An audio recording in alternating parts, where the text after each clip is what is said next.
کیا بغیر عذر کے دو نمازیں ایک ساتھ پڑھی جا سکتی ہیں، ان کو جمع کیا جا سکتا ہے کہ نہیں؟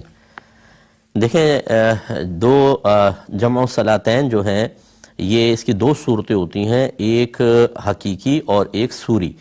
حقیقی کا مطلب تو یہ ہے کہ ایک ہی وقت میں دو نمازوں کو جمع کرنا، یہ فقہ حنفی میں اس کی کوئی گنجائش نہیں ہے کہ مثلا آپ اگر مغرب کا وقت ہے، آپ نے عشاء میں سفر کرنا ہے تو عشاء کی نماز مغرب کے وقت میں ادا کر لیں، اس کا کوئی تصور مذہب اسلام میں نہیں ہے۔ یہ کیسے ہو سکتا ہے؟ نمازوں کے اوقات مخصوص ہیں، حضرت جبریل امین نے 5 ٹائم آ کر نبی کریم صلی اللہ علیہ وسلم کو تمام نمازوں کے اوقات باقاعدہ تعلیم فرمائے اللہ تعالیٰ کے حکم سے۔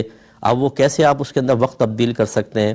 صرف مزدلفہ میں نبی کریم صلی اللہ علیہ وسلم نے مغرب اور عشاء کو جمع فرمایا ہے، تو اور وہ بھی عشاء کے وقت کے اندر، وہ ٹھیک ہے۔ اسی طرح اگر میدان عرفات میں حاکم اسلام موجود ہو تو ظہر اور عصر کو ملا کے پڑھ سکتا ہے، وہ بھی ہمارے نبی کریم صلی اللہ علیہ وسلم سے ثابت ہیں، ورنہ اس کے علاوہ نہیں۔ باقی جمع سوری ہو سکتی ہے۔ جمع سوری کا مطلب یہ ہے کہ مثلا ظہر کو بالکل آپ آخری وقت میں پڑھیں، لیکن ظہر کے وقت میں، اس کے بعد جیسے عصر کا وقت شروع فوراً آپ عصر کی نماز پڑھ لیں۔ یہ بظاہر دونوں نمازیں جمع نظر آ رہی ہیں، لیکن یہ صورتاً جمع ہے، حقیقتاً جمع نہیں، دونوں اپنے اپنے وقت میں ہیں لیکن جمع سوری۔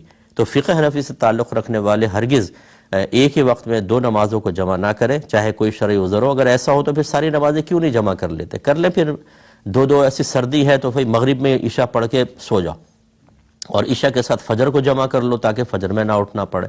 یہ تو کھیل بن جائے گا، سب اپنا کھیل بنا لیں گے دین کو، اس طریقے سے نہیں ہوتا۔ تو آپ جمع سوری تو کر سکتی ہیں لیکن جمع حقیقی کی طرف نہ آئیے۔